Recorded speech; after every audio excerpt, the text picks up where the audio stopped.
नमः शिवाय, जय माता दी। कैसे हैं आप सभी लोग। दोस्तों, हिंदू धर्म में प्रदोष व्रत का विशेष महत्व होता है और हर महीने में 2 बार यानी कि शुक्ल पक्ष और कृष्ण पक्ष में प्रदोष व्रत किया जाता है। और ऐसा माना जाता है कि जो भी साधक पूरे विधि विधान से प्रदोष व्रत करता है उसे महादेव की विशेष कृपा प्राप्त होती है और उसकी सभी मनोकामनाएं जरूर पूरी होती हैं। तो आइए जानते हैं कि प्रदोष व्रत हमें किस दिन रखना है और इसका शुभ मुहूर्त क्या है। पूजा जो सायंकाल में प्रदोष काल में पूजा करते हैं उसका शुभ मुहूर्त क्या है, क्या समय रहेगा और विधि क्या है प्रदोष व्रत रखने की। तो दोस्तों, हर महीने की त्रयोदशी के दिन प्रदोष व्रत किया जाता है और इस दिन भगवान शिव की प्रदोष काल में पूजा भी की जाती है। और ऐसा माना जाता है कि इस दिन प्रदोष काल में पूजा करने से साधक की सभी इच्छाएं, मनोकामनाएं जो होती हैं वह अवश्य भोलेनाथ पूरी करते हैं। और इस बार साल 2023 का आखिरी प्रदोष व्रत जो है वह रखा जाएगा 24 तारीख को। जी हाँ, इस साल मार्गशीर्ष माह की शुक्ल पक्ष की त्रयोदशी तिथि जो है वह 24 दिसंबर को है। इस तिथि की शुरुआत 24 दिसंबर को सुबह 6:24 पर हो जाएगी और इसके साथ ही इसका जो समापन है वह 25 दिसंबर की सुबह 5:54 पर होगा। तो प्रदोष व्रत जो है वह 24 दिसंबर को का व्रत रखा जाएगा और प्रदोष व्रत के दिन प्रदोष यानी शाम के समय ही पूजा की जाती है भोलेनाथ की पूरी विधि विधान से। तो ऐसे में 24 दिसंबर रविवार के दिन प्रदोष व्रत की पूजा की जाएगी और इस दिन शाम के समय 5:30 पर पूजा का शुभ समय होगा और आप 5:30 से आप प्रदोष व्रत की पूजा जो है वह कर सकते हैं।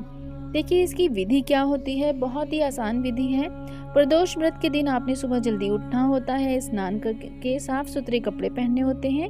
यदि संभव हो तो बहुत आप सुबह ही आप अगर पहली बार यह व्रत रख रहे हैं तो ज़रूर इसे संकल्प ज़रूर लीजिए सुबह के समय कि आप कितने व्रत रख रहे हैं और किस प्रकार का व्रत रख रहे हैं। निर्जला रख रहे हैं, फलाहार रख रहे हैं कि एक समय का आप अन्न ग्रहण करेंगे।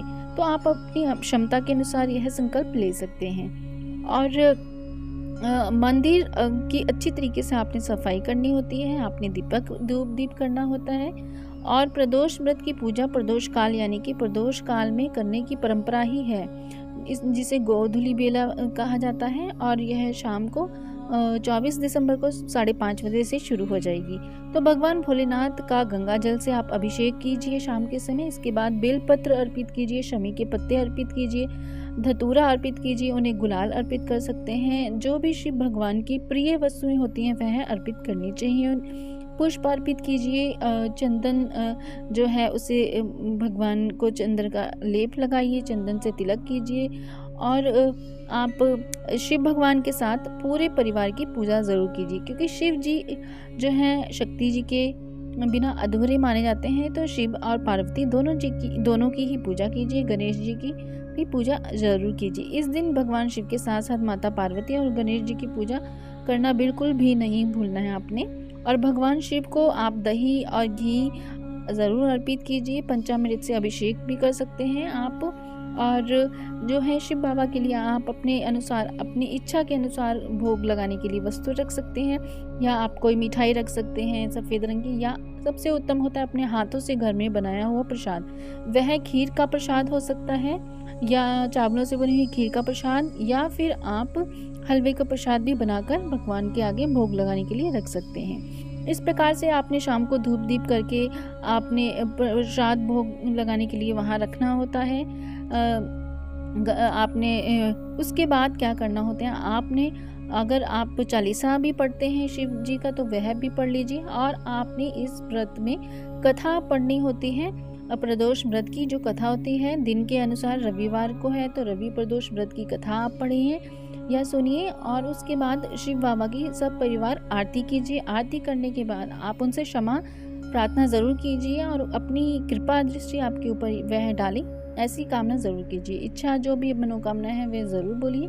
और पूजा के अंत में सब परिवार शिव आरती ज़रूर कीजिए। सब परिवार जब हम आरती करते हैं तो भगवान बहुत ही ज़्यादा और जल्दी प्रसन्न हो जाते हैं। और सभी को प्रसाद ज़रूर वितरित कीजिए।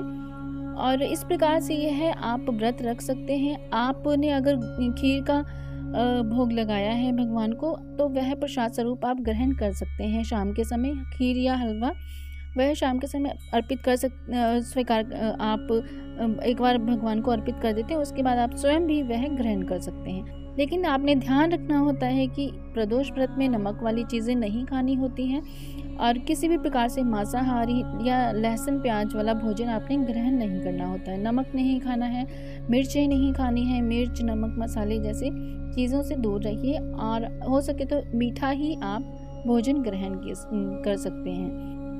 अगर आपने फलाहार का संकल्प लिया है तो आप दोनों समय फलाहार ही कीजिए। तो इस प्रकार से आप यह व्रत रख सकते हैं और बहुत ही ज़्यादा जल्दी शिव जी आपकी मनोकामना पूर्ण करते हैं। मैंने खुद देखा है कि प्रदोष व्रत का जब हम संकल्प लेते हैं और व्रत रखना शुरू करते हैं तो उसके विदिन 3 या 4 जो हमारे व्रत होते हैं तभी हमारी जो मनोकामनाएं होती है वह पूर्ण कर देते हैं भोलेनाथ जी। तो यह जानकारी अच्छी लगी है तो वीडियो को ज़रूर लाइक कीजिए, शेयर कीजिए और चैनल को ज़रूर सब्सक्राइब कीजिए। ओम नमः शिवाय, जय माता दी।